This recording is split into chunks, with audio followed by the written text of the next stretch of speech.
One of the things that all of us have to do in life at some point is to overcome obstacles. And it's how you approach the situations and how you devise strategies and tactics to overcome those obstacles and achieve success that separates people who are really successful from the also rans in the rest of the community. When I was at school, one of my teachers had a poster on his classroom wall, and it said, "When life gives you lemons, make lemonade." And it took me a while to figure out what the poster was really saying, because, when life gives you lemons, make lemonade. Well, what if you don't like lemonade?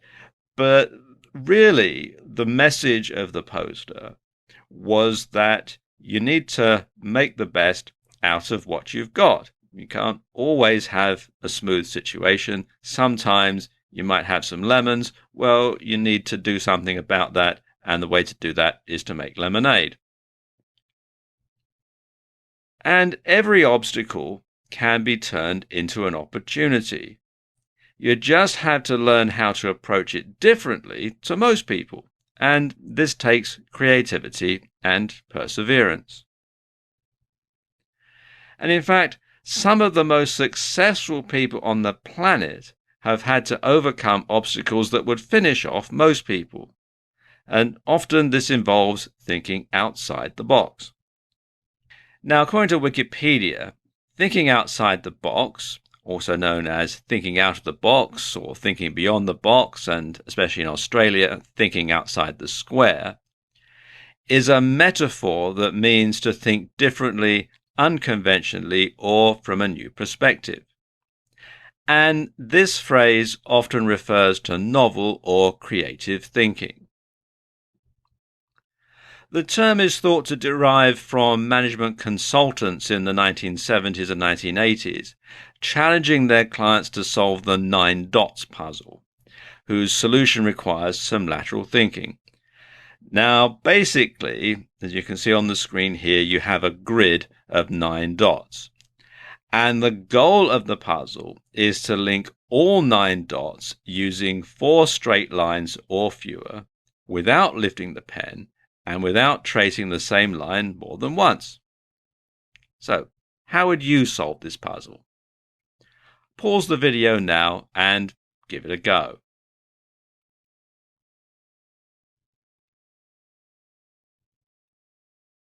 Did you have a try?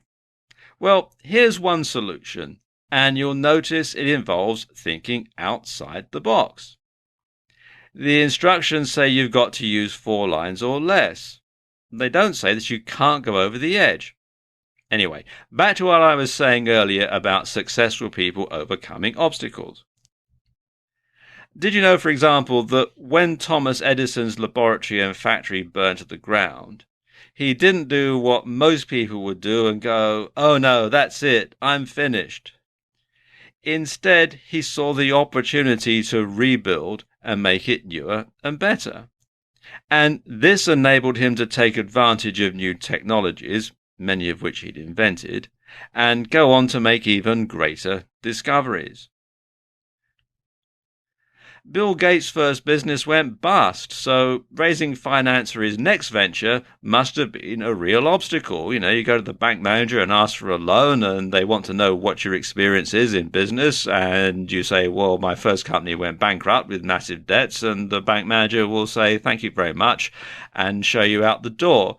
So obviously it took a lot of ingenuity for him to actually find the money to start his new venture to overcome that obstacle. And of course, the new venture was Microsoft, and it went on to make him a multi-billionaire. But for a lot of people, the fact that they've had one business and it's gone under, that is going to make them, a credit risk as far as conventional finance is concerned, and they won't be able to overcome that obstacle if they follow the conventional route. Oprah Winfrey got fired from her first job as a local TV station because the producer thought she was unfit for television, which is hardly a glowing reference, so she had another big obstacle to overcome when she tried to get another job at another TV station. And if you've ever been fired from a job, you'll know that it is actually very difficult to find another one in the same line of work when you can't get a reference and your previous boss thinks you weren't any good. James Dyson got fed up with his vacuum cleaner losing suction when the bag got full, but he went through over 5,000 prototypes before he perfected his bagless vacuum cleaner. Now, I could go on, but I think you get the picture. Now, sometimes brainstorming is the best way to come up with ideas and overcome obstacles. In a brainstorming session, a group of people get together and try to come up with as many ideas as possible. Everything, no matter how silly it might seem, gets written down. And actually, sometimes coming up with a silly idea that you know isn't going to be taken any further can spur other people in the room to come up with actually a really good idea because your silly idea gets them thinking.